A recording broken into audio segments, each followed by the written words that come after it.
Hey everyone, welcome to reading class today. We're going to go to page 85 and look up our first word. The word is prompt. If you go 4 paragraphs up from the bottom, it says Maniac's answer was prompt. The baseball room is perfect. It's perfect. So, Grayson was asking Maniac where he wants to stay, and obviously Maniac doesn't want to go to school and doesn't want to get sent back to where he came from. And so when they suggest the when Grayson asks him where do you want to stay, Maniac's reply was prompt. The baseball room. It's perfect. So prompt means quick or right away. Now prompt can have a lot of different meanings. And so hopefully you look that one up and you got that correct meaning. But he answered quickly. He knew where he wanted to stay. He wants to stay in that baseball room. Very next page, we're looking for the word notion. Notion is in the last paragraph of the page. It said, Grayson said nothing. What the kid said actually made him feel good, though he had no idea why. And the brushing little worm of a notion was beginning to tickle him now. He kept on driving. So, he's thinking through, all these different ideas in his head, this little tickle in his head. And notion can literally mean an idea or a belief. And so an idea, a thought. Maybe you could say a hunch. You're thinking about something. I think this might be true. And then grouse on 98. So we're heading quite a few pages forward here. Grouse is on the third paragraph on 98, starting, and every night. And every night as the old man left for his room at the Y, he would grouse, you ought to go to school. And one night the kid said back, I do. So Grayson was really bothered that Maniac wasn't in school because he's a kid, and by law he's supposed to be there. So he would grouse every day when he didn't see Maniac going off to school. Maybe you would, if you had to get up at 4 a.m. to help weed the garden or something, you'd probably grouse about that. Or that would be a sin to do that, but sometimes we do, right? Or if your parents ask you to do something you don't want to do, maybe you grouse, which is also a sin. That means to complain, right? Complain, or it could be to whine. So Grayson would complain. Now, careful, if you looked up this word, there's also a bird called a grouse. So hopefully you didn't put a bird. And that's just a reminder to always look up these words in context. And every night as the old man left for his room at the Y, he would bird. You ought to go to school. You'd notice, whoa, that doesn't make any sense. So not only is grouse a type of bird, it can also mean to complain or to whine about something. And Grayson would complain that Maniac really should be going to school, right? So careful, again, just a reminder to always look up these words so you get the right definition. We'll see if anybody put bird on that one when I get your sheets tomorrow. Hopefully not. All right, chapter 25. It says, what did Grayson tell Maniac at the beginning of the chapter? Grayson had been in the minor leagues. That means he was a really, really good baseball player, right? In fact, he almost made it to the major leagues, we found out later. And that was amazing to Maniac, because Maniac, as you've seen, loves sports like football and baseball, and he's good at all those sports. So he feels cool to know someone that was like a professional athlete, even if he didn't make the major leagues. Summarize in at least 3 sentences the prank played on Grayson when he was a rookie, a new baseball player. So the gas station attendant in the town that he was a rookie or a new baseball player and played a prank on him that he would play on a lot of the new players who didn't know any better. When he got to town, I think it was the gas station attendant told him to go to one of the nice restaurants in town. And supposedly the nice restaurant in town would give a free meal to all rookie players. Now that wasn't really true, but that was the joke that he played. And so Grayson went to the restaurant and ordered a huge meal and a really nice steak and everything, right? And then thinking that he was getting it for free because he was a rookie baseball player, he just walked off. And then all of a sudden the owner of the restaurant came chasing after him and angry at him because he hadn't paid for his meal. And at that point, Grayson realized he had a prank that was played on him. That's pretty common on sports teams for new players to have little pranks played on them. In the NFL, for instance, some of the veteran or players that are older will have like the new rookies carry their shoulder pads and stuff or play other pranks on them and things like that. That's a kind of a common thing people will do in sports for fun. And so Grayson was kind of the object of that prank. What famous baseball player did Grayson have a short story about facing? How did Grayson do? So if you're a baseball fan, maybe you recognize this name. Supposedly Grayson pitched against Willie Mays. Willie Mays was a really good outfielder and had a lot of power, was a good hitter, if you know anything about baseball. And so how did he do? He actually struck Willie Mays out. He threw some curveballs at him, and Willie Mays whiffed and missed. And so that's really cool. He struck out a really famous Hall of Fame baseball player. Describe in at least 2 sentences what happened when Grayson had his best chance to make the major leagues. So a scout came to watch him play in a double-A game. Remember, there's single A, double A, triple A, and then the major leagues, right? And when a team wants to know how good a player is, they'll send a scout. That's someone who goes and watches the players really closely to see if there's anyone who's good enough to move on to the next level. And so Grayson has a chance to go on to the major and to AAA. And if he could make it into AAA, he could be really close to the major leagues, right? So the scout was sent from a team in AAA to watch him play. And so he was really nervous, and the book even says he prayed for like the first time ever. Sadly, it sounds like Grayson didn't truly believe in God. This was the first time he ever prayed because he really wanted to do well before that scout so that he could be picked to go up to AAA, right? But he had the worst game possible, right? He just couldn't get anybody out, and it was 12-0. His team was losing because of his bad pitching by the time he got sent out of the game. And so that was really his best chance, and he failed at it. And he didn't get picked to go on to AAA then. So why was Grayson stuck in a low-paying, dead-end job? Well, he spent his whole life trying to become a baseball player, right? So when that didn't work out and he didn't make it to the major leagues, he really didn't have many skills. He hadn't gone to school to do anything else. And so all he could really do was get a cheap-paying job like the one that he's in, helping out at the park, raking things and putting lines on baseball fields. And so that's why he's kind of poor, kind of stuck in a bad job. He didn't really have a second backup plan after baseball, right? All right, chapter 26 then said, after telling the stories, what did Grayson and Maniac end up doing? Well, after talking about baseball so much, they end up wanting to just go play baseball, so they play baseball together. What special talent did Grayson still have as a pitcher, even though he was older? So he couldn't pitch very fast or anything anymore, couldn't throw his big curveball anymore, but he could throw this special pitch called a stop ball, which supposedly when he would throw it, it would go towards the batter and all of a sudden just like stop and fall down, and it was really hard to hit. And Maniac could never hit it either. So how had Maniac been going to school? Well, he'd been taking some of the money that Grayson gave him to buy butterscotch crimpets, and he'd been going to the library. And I think our library in St. Peter does this. There's sometimes some bookshelves of old books that the library is selling for really cheap. Maniac found some really cheap books for like 5 or 10 cents, and he'd bought tons and tons of school books about every topic he could possibly think of, and he'd been reading them all. And so that was him going to school. He was still learning, even though he wasn't in a real school. And then what shocking thing do we learn about Grayson at the end of the chapter? Grayson asks Maniac to teach him to read. So even though Grayson's an adult, he's illiterate is the big word for that. He doesn't even know how to read. So you can see probably in his younger life too, he probably didn't take school all that seriously, probably because it seems like his only plan was baseball, right? And so as a younger kid, he never learned to read either. And so we'll talk a little bit more about that in our discussion today, but that was a shocking thing for Maniac to find out that this adult didn't know how to read. So I think one of the themes that we've come back to again and again in this book is to not judge someone before you get a chance to know them. Remember we had that fancy word called stereotyping that we talked about, right? To think you know what someone's like because of the way they look or the way they are before you ever get to know them. That's called stereotyping. And we're all guilty of that sometimes. We all make little judgments in our heads about people that we see. We think, oh, that's a scary person, or oh, I don't think they're very smart, or oh, that person's not very nice, or that person's a bully, or whatever, right? We always get little thoughts like those in our heads because we're sinful. We're guilty of this. Everybody is guilty of this to a degree, although some people are better than others at avoiding stereotyping, and that's something we all can work on getting better at, right? So I want you to see the negative effects of stereotyping. Think about Grayson, right? Grayson just looks like this poor janitor type guy who takes care of the sports fields, right? Kind of a maintenance guy. Doesn't, maybe you think there's nothing special about him. And imagine if Maniac had just judged Grayson based on the way that he looked, right? Grayson probably just looked like a poor man, like that had no story, right? And not interesting at all, right? That's probably what Grayson looks like at first, right?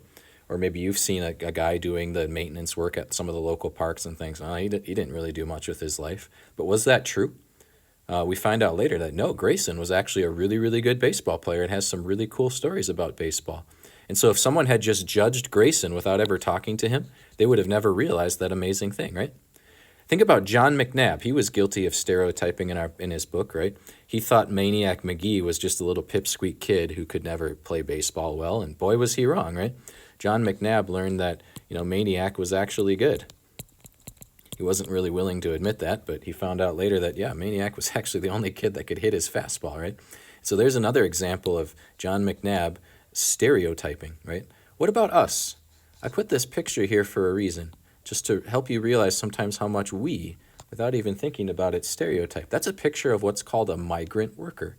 At many farms in the United States, you'll often find Mexican or Hispanic workers working at the farms, especially in the summer, picking weeds or picking plants. Ever drive by a field and just see like a whole Mexican family or a few families out there working in the fields? Those are called migrant workers, and many of those people have moved from Mexico to the United States. And since a lot of them only speak Spanish, it's hard for them to get a job.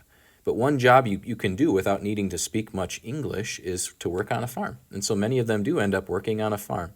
Think of the ways, though, that we sometimes in our heads, or many people in their heads, stereotype them. Maybe you think that you look at a migrant worker and you think, oh, that person's here illegally. They must have snuck into the United States. Now, it's true. Yeah, maybe some migrant workers did actually sneak into the United States illegally. We do have people in our country that did that. But are all of them in here illegally? No way. There's many, many, many Mexican families and migrant workers that came the right way and came in and got a visa and traveled to the United States legally. So we got to be careful not to stereotype and assume that. Here's the other thing I think a lot of people stereotype. They look at these people with these jobs working on farms and assume, they mustn't be very smart. That's the only job that they're smart enough to do. And that's too bad. I think people think that way. But do you know what? A lot of these migrant workers actually had probably really high-paying jobs or really important jobs back in Mexico. For instance, I read the story once about a migrant worker who was one of the top surgeons, doctors, in all of Mexico. But he had to flee Mexico because Mexico sometimes has some violence and things that are corrupt about their government or that aren't real safe. And so he had to flee from Mexico to the United States because where he was living was not very safe. And he came to the United States, and because he couldn't speak English, he couldn't get a job as a doctor or a surgeon. So he worked as a migrant worker like this guy in the farms for many years to earn some money and while he learned English. And so imagine driving by that field and seeing that guy and thinking, he's not really smart. He's got just a farming job. When really you were looking at one of the best surgeons in the entire world. Do you see that? That's called stereotyping. Assuming something is true about someone just because of what they look like or what they are, right? Without getting to know them. And that's something we're all guilty at. Maniac, though, is very good about not stereotyping. I think that's something Jerry Spinelli, the author of this book, wants us to be more like, too. Think about all the good experiences for Maniac that happened because he didn't judge people before he got to know them.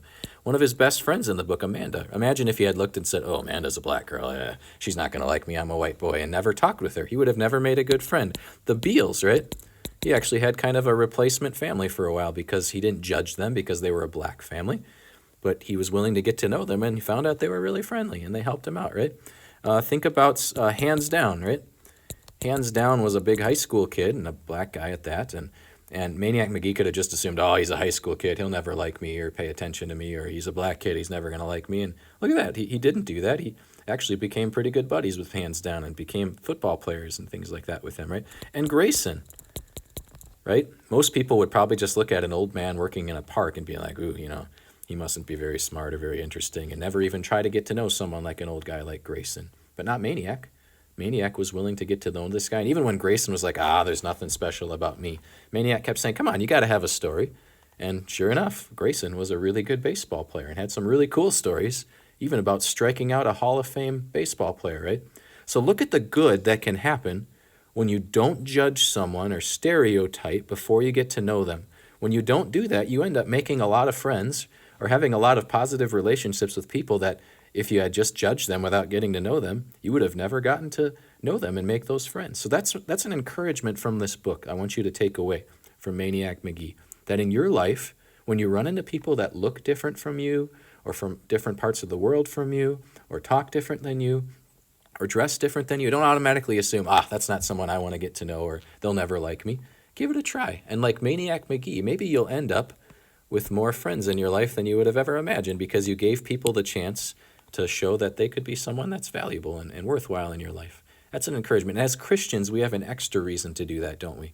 God wants us to love all people and to show care and concern for all people. So as Christians, out of love for Jesus, who loved us and loves all people, we want to show kindness and love to all people too. And so I think that's a life lesson that can make your life a lot better and that can help us follow what Jesus wants to do a lot better if we take that to heart. And I think this book really encourages us to not judge people before we get to know them, or what we call stereotype them. All right, let's read pages 100 to 105 together. Here we go. Join with me in your books, please. Chapter 27. The story he told now was not about baseball. It was about parents who were drunk a lot and always leaving him on his own. About being put in classes where they just cut paper and played games all day. About a teacher who whispered to a principal just outside the classroom door, "This bunch will never learn to read a stop sign." Right then and there, as if to make the teacher right, he stopped trying. So here, I just want to pause there for a second. We hear a little bit about why Grayson was not able to read. Again, someone could judge him and just be like, well, is he just stupid? Does he not know how to read? But look, there's a very, very good reason why Grayson cannot read. He had parents who never read to him. In fact, they were drunk all the time. They didn't care about his school or try to help him out. And so, of course, he's not going to be able to read if parents don't care. He even had teachers that were horrible teachers. The teachers were like, these kids are stupid, and they'll never learn to read a stop sign. And if you have teachers like that don't even try hard to help you to read, of course, you're not going to be able to read. So be careful. Don't judge people because of the way that they are and call them dumb or things like that. Another example that would be like with a bully. Often bullies, when someone's kind of mean to you or is crabby or harsh with you, you might just assume, oh, that person's just a bully. But you know what? There's usually a reason. When someone's a bully or someone's cranky or crabby a lot, there's usually a good reason for that. And often it's probably because their home life is really, really rough.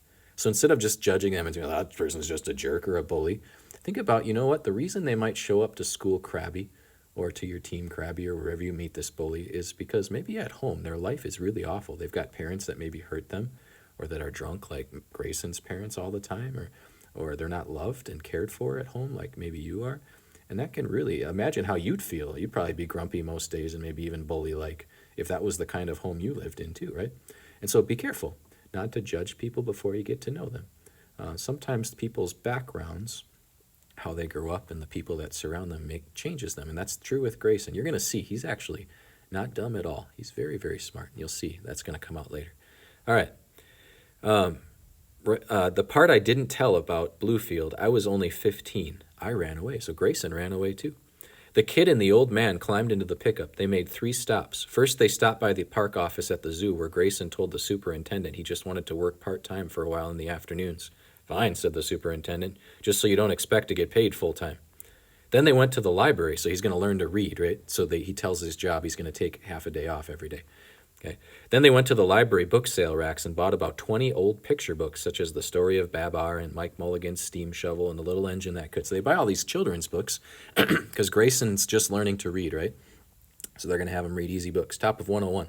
Then they went to Woolworth's, that's like a grocery store, for a small portable blackboard and a piece of chalk. Within 3 days, look at this, Grayson's actually really smart. Grayson had the alphabet down pat, the shapes and the sounds. After a week, he could read 10 one-syllable words, but he was reading them from memory. It took another couple of weeks before he began to get the hang of sounding out words he had never seen before. The old man showed an early knack for consonants. Sometimes he got M and N mixed up, but the only one that gave him trouble in day out was C.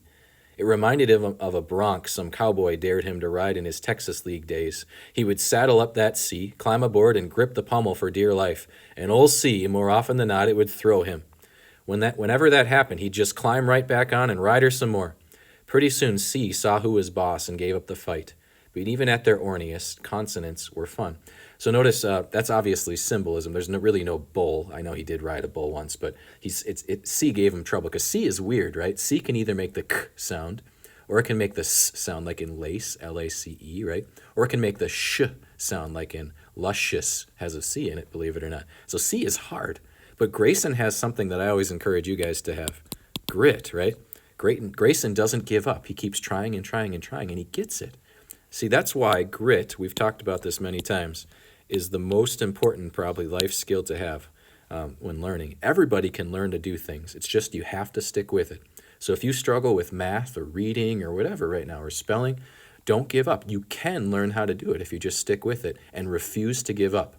Those who don't learn things are usually the ones who refuse to give up or refuse to try when they've failed once, right?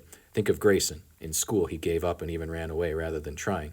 And he didn't have good adults to help him. That was part of it. But now when Grayson actually does try, look at this. He's learning to read. So think about what you struggle in school the most with. What is it?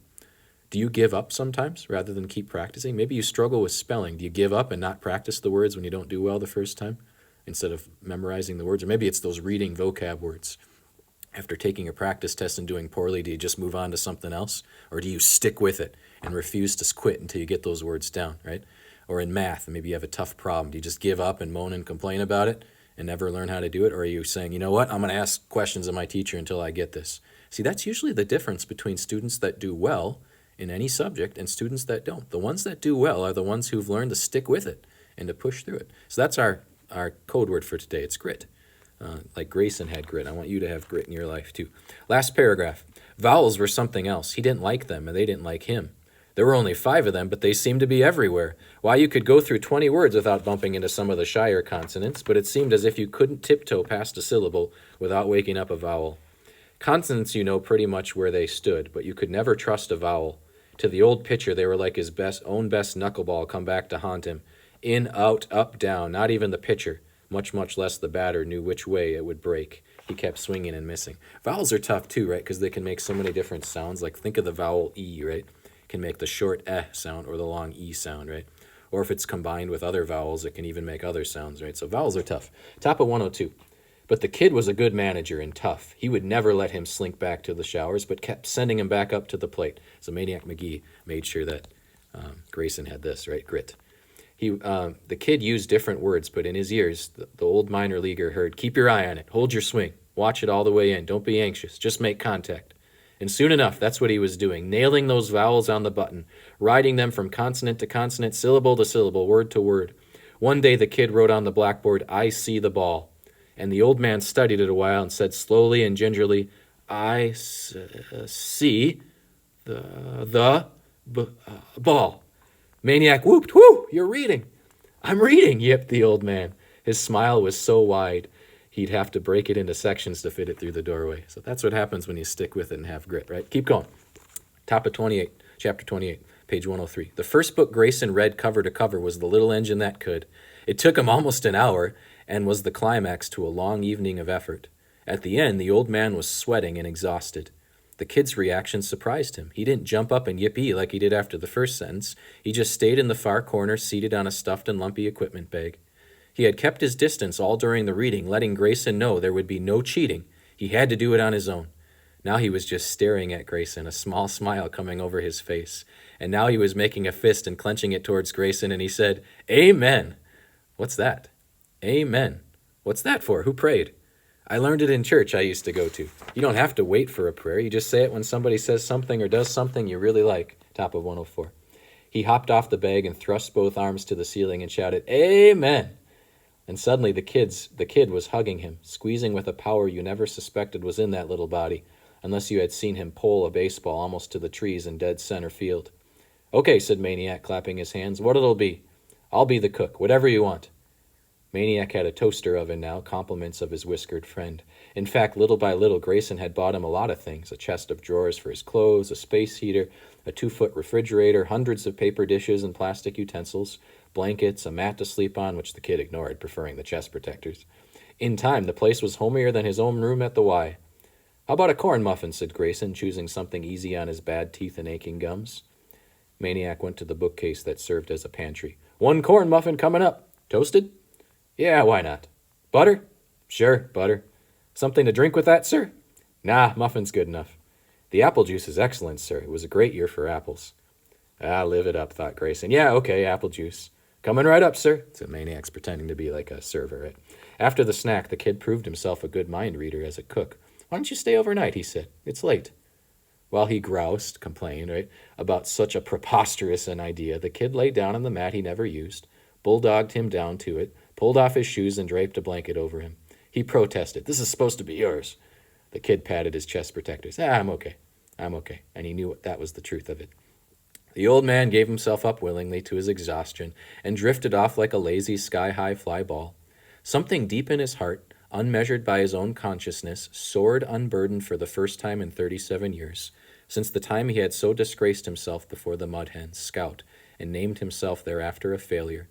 The blanket was there, but it was the boy's embrace that covered and warmed him. When somebody does something you really like, amen.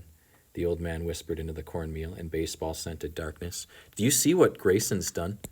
Grayson now has a growth mindset. Remember, growth mindset means a belief that you can learn to do things, right? We talked about that the first day of school this year. Notice how much of a difference that made in Grayson's life. He now knows he's not dumb.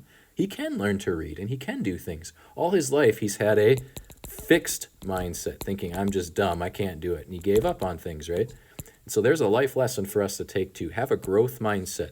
When you have a growth mindset, there's really almost no limit to what you can learn if you stick with it, right? Whereas someone who just gives up on things, like Grayson did earlier in his life, will never learn how to do things. Make sure you approach your life in school in that way too, and use that gift of a mind that God's given you. Your mind does have the ability to learn just about anything. Don't give up on yourself. Have grit, right? Okay, have a good rest of your day, guys.